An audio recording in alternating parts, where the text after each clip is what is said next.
စာလံကျမ်းအခန်းကြီး88အကျွန်ုပ်ကိုကယ်တင်တော်မူသောဖယားသခင်ထာဝရဘုရားအကျွန်ုပ်သည်ရှေ့တော်၌နေညမပြတ်အော်ဟစ်ပါ၏အကျွန်ုပ်ပြုသောပတ္ထနာသည်အတန်တော်သို့ဝင်ပါစေသောအော်ဟစ်တန်ကိုနားထောင်တော်မူပါအကျွန်ုပ်၏ဝိညာဉ်သည်ဒုက္ခနှင့်ပြည့်၍အသက်သည်လည်းမရဏနိုင်ငံအနီးသို့ရောက်ပါပြီအကျွန်ုပ်သည်တင်းញိုင်းတွင်တည်းကဆင်းသောသူတို့နှင့်အတူရေတွက်ဝင်ခြင်းသို့ရောက်ပါ၏အာကုန်သောသူကဲ့သို့ဖြစ်ပါ၏အသေးကောင်တို့တွင်ပြစ်ထားသောသူကွက်မြက်၍တင်းញိုင်းတွင်၌အိပ်နေသောသူတီးဟူသောအောင်းမိတ်တော်မမူလက်တော်ဤမဆခြင်းနှင့်ကွာဝေးသောသူကဲ့သို့ဖြစ်ပါ၏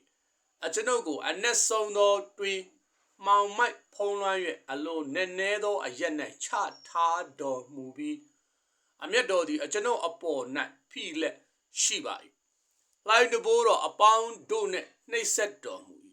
အကျွန်ုပ်၏အတိအကျွမ်းများကိုအဝေးသို့ရွေ့တော်မူပြီးသူတို့အားအကျွန်ုပ်ကိုယွန်ရှာပွဲဖြစ်စေတော်မူပြီးအကျွန်ုပ်သည်အချုပ်ခံရ၍ပြင်သို့မထွက်ရပါအကျွန်ုပ်ခံရသောဒုက္ခကြောင့်အကျွန်ုပ်မျက်စိသည်ပြက်ပါ၏အိုထာဝရဘုရားကိုရောကိုအစဉ်အော်ဟစ်ပါ၏ထံတော်သို့လက်ကိုဆန့်ပါ၏တေလက်နေသောသူတို့အားအံ့ဘွယ်သောအမှုတို့ကိုပြတော်မူသောတင်းញိုင်းသားတို့သည်ထ၍ကိုရောကိုချီးမွမ်းကြပါမည်သောဂယုဏတော်ကိုတင်းញိုင်းတွင်၌၎င်းသစ္စာတော်ကိုဖြစ်စည်းရာအရက်၌၎င်းကြားပြောရပါမည်လောအံ့ဘွယ်သောအမှုတော်တို့ကိုမှောင်မိုက်သောအရက်၌၎င်း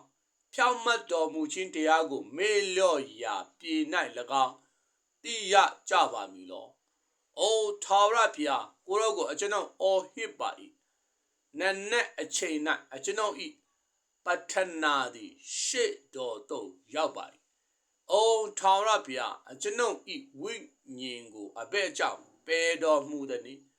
မျက်နာတော်ကိုအကျွန်ုပ်မှအဘဲ့ကြောင့်ဝဲတော်မူသည်။အကျွန်ုပ်သည်ဒုက္ခဝေဒနာကိုခံရ၍သေဆဲရှိပါ၏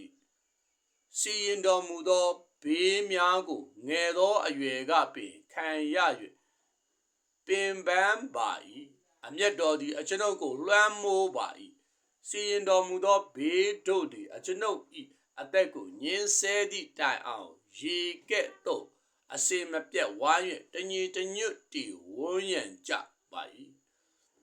ချစ်တော်သူနှင့်အဆွေခင်ပွန်းကိုအကျွန်ုပ်နှင့်ဝေဝေရွေ့တော်မူပြီးအသည့်အကျွမ်းတို့သည်မှောင်မိုက်ထဲမှရှိကြပါ၏